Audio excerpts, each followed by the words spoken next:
Olá pessoal, saudações rubro-negras, começando mais um podcast Confraria Flamengo. Falar hoje da vitória do Flamengo de 3-0 sobre o Criciúma pelo Campeonato Brasileiro. O Felipe Luiz, na minha opinião, acertadamente poupou vários jogadores, a defesa toda, né? Do goleiro ao lateral esquerdo, jogaram os reservas, então foi Rossi, Wesley, Fabrício Bruno, Davi Luiz e Ayrton Lucas.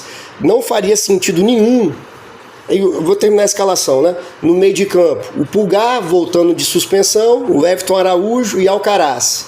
Aí jogou Matheus Gonçalves, Bruno Henrique e Plata, certo? Então, um time bastante modificado. Só vou dar o exemplo do Gerson, por exemplo. O Gerson jogou praticamente todas as partidas do Flamengo, jogou na seleção brasileira. Então não faz sentido você, na penúltima rodada do campeonato, levar o seu melhor jogador para um jogo que não vale nada. Nada para o Flamengo, certo? Da mesma forma, Léo Ortiz, que vem jogando bem, Alexandro. O Alexandro já passou dos 30 e poucos anos, né? Então não faz sentido você desgastar o cara num jogo que, volto a repetir, não valia nada para o Flamengo.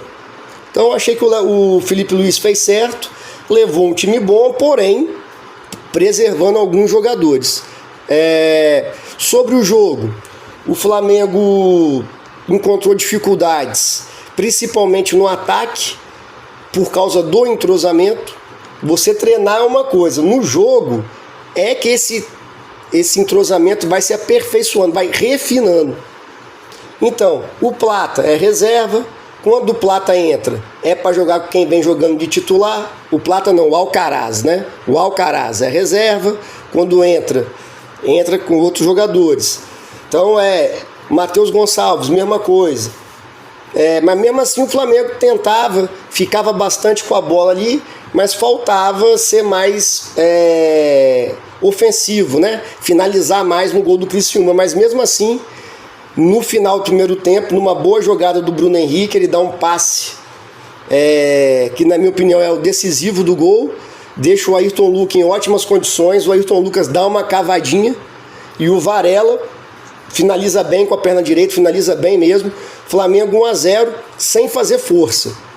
Sobre o Criciúma, eu acho que esse Campeonato Brasileiro é marcado por times bem abaixo, assim, o nível técnico bem abaixo dos principais times. O Criciúma é desses times, Cuiabá também, bem abaixo.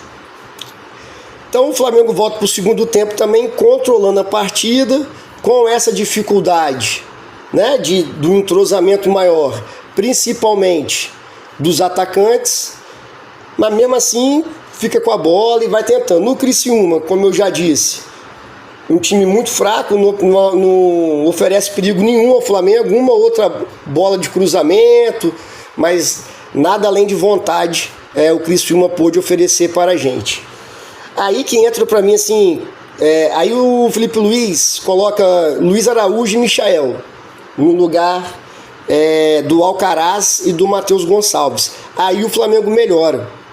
Luiz Araújo, que ficou 90 dias parado, 80 dias parado, praticamente 3 meses parado, entra no mesmo ritmo, na mesma forma técnica que desde quando ele parou. Isso é importantíssimo. O nível do Flamengo com o Luiz Araújo, Michael também entrou bem, mas assim, elevou a qualidade técnica. Elevando a qualidade técnica, você consequentemente vai levar mais perigo para o gol adversário, né? Então o Luiz Araújo entra, finaliza uma bola que bate nitidamente na mão do zagueiro do Criciúma, pênalti, Bruno Henrique bate. Eu não vou nem lembrar lá do jogo do Atlético Mineiro que o Davi Luiz bateu o pênalti, pra gente não ficar nervoso aqui. Então, Bruno Henrique bate com confiança, bate bem, Flamengo 2-0. E o jogo continua na mesma sintonia que foi do primeiro ao último minuto. Flamengo com a maior posse de bola, tendo dificuldade de agredir o adversário, de finalizar, porém, com a entrada do Luiz Araújo e do Michael, o time cresce em qualidade. E num desses lances, uma boa movimentação do Luiz Araújo, recebe um bom passe do Pulgar no meio da defesa, velocidade, finaliza bem com a canhotinha, Flamengo 3-0, né? Então, assim, ficou evidente a falta que o Luiz Araújo fez no tempo que ficou fora. Fica evidente a falta que o Pedro fez e vai fazer. Cebolinha, né? O Cebolinha já volta, acho que agora no início do ano. O Pedro, infelizmente, só em maio. Então, a gente termina a temporada com essa boa notícia, que é a volta do Luiz Araújo. Uma coisa que marcou esse jogo é a questão do Flamengo entregar, né, a derrota, perder de propósito para o Criciúma.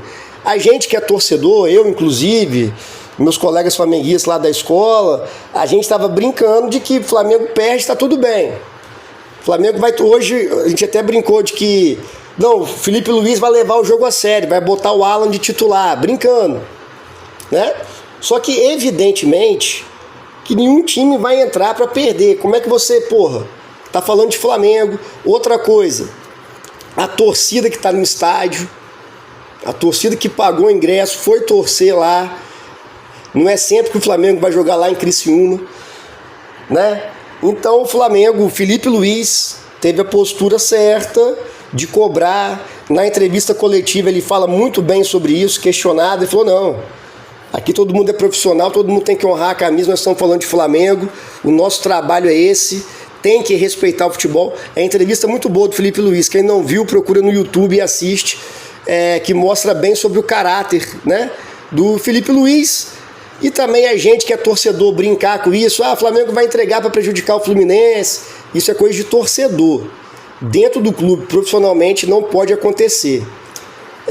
E no fim das contas, essa derrota do Flamengo prejudicou bastante o Fluminense. Por quê? O Flamengo venceu o Criciúma. O Fluminense empatou no Maracanã contra o Cuiabá. E a combinação de resultados é o seguinte: o Criciúma vai enfrentar o Bragantino, que está lutando para não cair, lá em Bragança Paulista, pela última rodada, já rebaixado. Então, muito difícil do Bragantino não ganhar do Criciúma. Se o Flamengo entrega o jogo ou perde para o Criciúma ia chegar vivo nessa última rodada, ia bater de frente lá com o Bragantino, que faz uma péssima campanha, e os dois iam se matar e ia salvar o Fluminense. Então, o Flamengo vencendo o Criciúma prejudicou bastante o Fluminense, e isso é sempre ótimo, né? Então, dos times que estão lutando para não cair, o Bragantino, teoricamente, é que tem a vida mais fácil. Basta ele ganhar do já rebaixado Criciúma, o Flamengo rebaixou o Criciúma, basta ele ganhar do Criciúma dentro de casa que ele se salva. E para o Fluminense tem que empatar pelo menos com o Palmeiras, e o Palmeiras tendo que vencer para ter chance de título. Então, se tudo correr certo, domingo, 6 horas da tarde, teremos o Fluminense rebaixado com o empurrãozinho do Flamengo, já que essa derrota contra o Criciúma foi importante. Valeu, pessoal. Saudações rubro-negras, abraço, até a próxima.